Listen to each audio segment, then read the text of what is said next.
최근에 이 산재가 화제가 됐죠. 포스코 ENC에서 사망사고가 발생을 했고 노동부 장관이 포스코를 직접 방문하기도 하고 산재가 나면 대통령한테 직접 보고를 해라 이런 얘기도 뉴스에 나왔고 저는 이제 건설사에서 일했기 때문에 이번에 좀 보고 느낀 바가 많이 있었던 것 같습니다. 누구는 이제 여기에 기업하기 좋은 나라를 만들어야지 기업을 이렇게 옥죄면 어떡하냐, 그렇게 되면은 부동산 단가 올라서 부동산 급등한다 이런 반응도 있는데요. 거기에 대한 제 생각을 좀 말씀드리려고 합니다. 저는 이제 산재가 매년 수십 명씩 발생하는, 매년 수십 명이 돈을 벌러 갔다가 집으로 돌아가지 못하는 그런 회사에서 근무를 했습니다. 물론 저는 원청 직원이었기 때문에 그런 직접적인 환경 속에서 일을 하지는 않았지만 좀 그런 위험 환경에서 일을 하면서 느낀 점과 추가로 조사한 것들을 한번 말씀드려 보겠습니다. 우선 우리나라의 산재 발생률은 1년에 10만 명당 16명 내지는 20명 이렇게 됩니다. 선진국들이랑 비교를 해보면 영국은 1.9명에서 2.4명, 독일은 2.9명에서 3.6명, 일본은 6.8명, 미국이 9.6명, 좀 높고 호주는 3.4명. 좀 많아 보이는 미국보다도 한 2배가 많고 한 5배 정도까지도 차이가 납니다. 또 특이한 점은 건설업 산재 비중이 좀 높습니다. 우리나라는 건설업 산재가 전체 산재의 51%에서 53% 정도입니다. 다른 나라는 영국은 28%, 미국은 20%, 독일은 34%, 일본은 29%. 건설업의 산재 비중이 그렇게 높지 않은 편이에요. 그래서 우리나라의 산재를 알아보면 많이 일어나고 있고 그 중에서도 건설업 산재 비율이 좀 높다는 게 특징입니다. 그러면 이게 왜 그러냐고 하면 불법 하도급이 항상 언급이 되죠. 우리나라 건설업에서 하도급은 원래는 합법입니다. 우리나라 건설 면허 자체가 종합건설업과 전문건설업 두 개로 나눠집니다. 내가 돈을 가지고 집을 지으려고 한다. 그러면 나는 사업주가 되는 거고 저는 종합건설업을 가진 A 업체와 계약을 하면 됩니다. 얼마를 줄 테니까 몇 층짜리 건물을 지어줘라. 그러면 이 A 업체는 전문건설업 면허를 가진 많은 업체들과 계약을 하게 됩니다. 적으면 10개, 많으면 몇백 개 업체들과 계약을 해서 그러면 그 전문 건설 업체들은 이제 본인의 직원들을 아니면은 정규직, 일용직 다 데리고 와서 일을 하게 되는 거죠. 그러니까 법적으로 보장된 하도급은 사업주, 종합건설업체, 전문건설업체 이렇게까지입니다. 이제 많아야 2차 하도까지 합법인 거죠. 근데 여기서 이제 불법 하도급이 등장을 합니다. 우리가 B 업체한테 1억을 받고 유리공사를 다 해달라 라고 맡깁니다. 하지만 이제 B 업체는 대관 업무, 친환경 인증 업무만 하고 나머지는 C 업체에다가 재하청을 줍니다. C 업체는 8천만 원을 받고 유리공사를 하게 됩니다. 근데 C 업체는 유리 수입을 독점적으로 하는 업체여서 유리 수입 권리만 행사하고 D 업체에다가 재하청을 줍니다. 그럼 D 업체는 6천만 원을 가지고 유리공사를 합니다. 근데 D 업체는 유리를 수입하는 전문 회사여서 유리 수입 절차만 진행하고 E 업체에다가 재하청을 합니다. 그럼 E 업체는 결국에 4천만 원을 가지고 유리공사를 하게 되는 거죠. 이렇게 좀 불법 하도급이 일어나면 1억을 주고 유리를 사서 달아야 되는데 중간 관리비로 계속 빠져나가고 결국에는 4천만 원을 주고 유리를 사서 달게 됩니다. 그러다 보면 3달 동안 일을 해야 되는 건데 한 달 안에 공사를 끝내야 되고 30명을 써야 되는 건데 20명을 써서 공사를 끝내야 되는 겁니다. 그만큼 안전에 쓰일 돈과 시간이 부족해지는 거죠.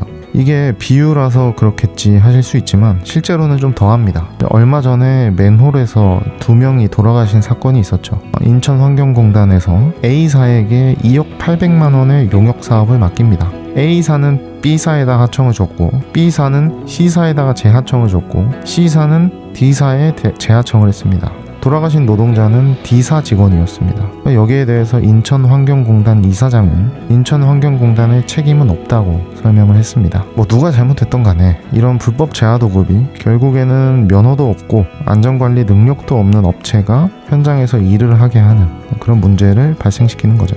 제가 회사에 있을 때도 이런 불법 재하도급은 정말 많았습니다. 근데 그걸 우리도 알고 시청도 알고 조합도 알고 아무도 문제 삼지 않습니다. 이미 다 그렇게 일을 하고 있는데 우리만 어떻게 법을 지키면서 일하냐는 거죠. 그러면 해외에서는 어떻게 하고 있냐? 미국에서는 원칙적으로 산재가 발생을 하면 하도급 업체와 원청 업체까지 같이 처벌합니다. 독일도 마찬가지. 원청의 책임을 매우 강하게 묻습니다. 영국은 원청뿐만 아니라 사업주의 책임도 묻습니다. 우리나라로 치면 재건축 조합까지 책임을 지는 거죠. 우리나라의 중대재해처벌법은 원청의 경영진을 처벌하겠다는 거거든요. 근데 해외에서는 이 원청의 사장뿐만 아니라 돈 주인, 쩐주인 사업주도 관리상의 책임이 있다라고 본다는 겁니다.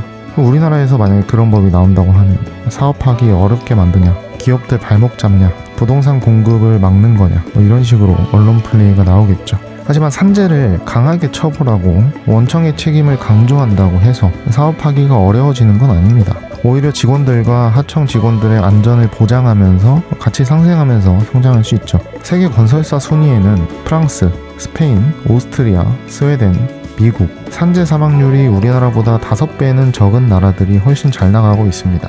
우리나라에서도 산재를 줄이려면 그러면 어떻게 해야 될까요? 말씀드린 것처럼 산재를 줄이려고 정부나 지자체에서 나서면 불법 하도급은 이 단가를 낮추는 게 아니라 단가를 높이는 거다 라는 거를 정확히 아는 우리 시민들의 인식이 결국 중요하겠죠. 괜히 이야기하는 게 아닙니다. 제가 일을 했을 때도 불법 하도급이 한창 이슈가 됐을 때는, 관련 산재가 났을 때, 이럴 때 좀 이슈가 됩니다. 다른 현장에서 산재가 났는데 알고 보니 불법 하도급 업체였다. 그러면 이번에 국토교통부에서 전수조사를 하기로 했다. 각 현장에서 불법 하도급이 진행 중이라면 리스트를 내고 자수를 해라.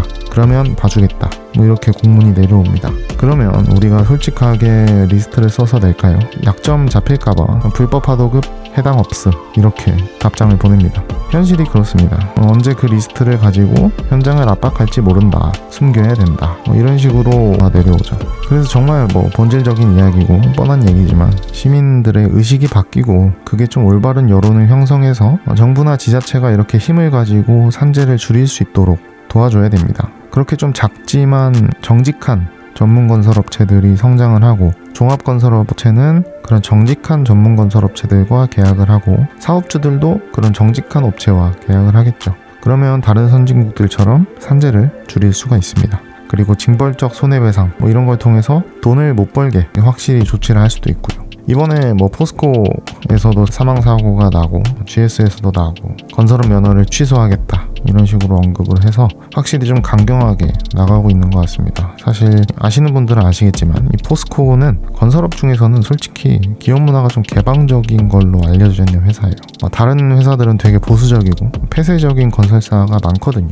산재도 사실 포스코는 그렇게 많이 나는 편이 아닙니다. 다른 회사들이 훨씬 많이 나고, 근데도 이렇게 확실하게 좀 신호를 보내는 게 좀 보기 좋았던 것 같고, 아마도 다른 건설사들도 주의를 해야겠다 이런 식으로 아마 지시사항이 내려왔을 것 같아요. 저도 이제 원청 직원이었지만 다른 현장에서 사고가 나서 돌아가시는 분들을 봤을 때 나도 이렇게 현장을 돌다가 언제 죽어도 이상하지 않겠다 그런 생각을 좀 했었던 것 같아요. 참 그럴 때마다 가끔 섬뜩하기도 하고, 이 시대가 되도록 아직 일하면서 죽어야 하는 건가? 이런 생각도 했던 것 같습니다. 그러면 이제 저도 그랬는데 협력업체 직원분들은 얼마나 더 위험 속에서 일을 하고 있다는 건지, 더 이상 돈 벌러 나가서 집으로 돌아오지 못하는 일이 없도록 이런 콘텐츠를 만들어 봤습니다. 감사합니다.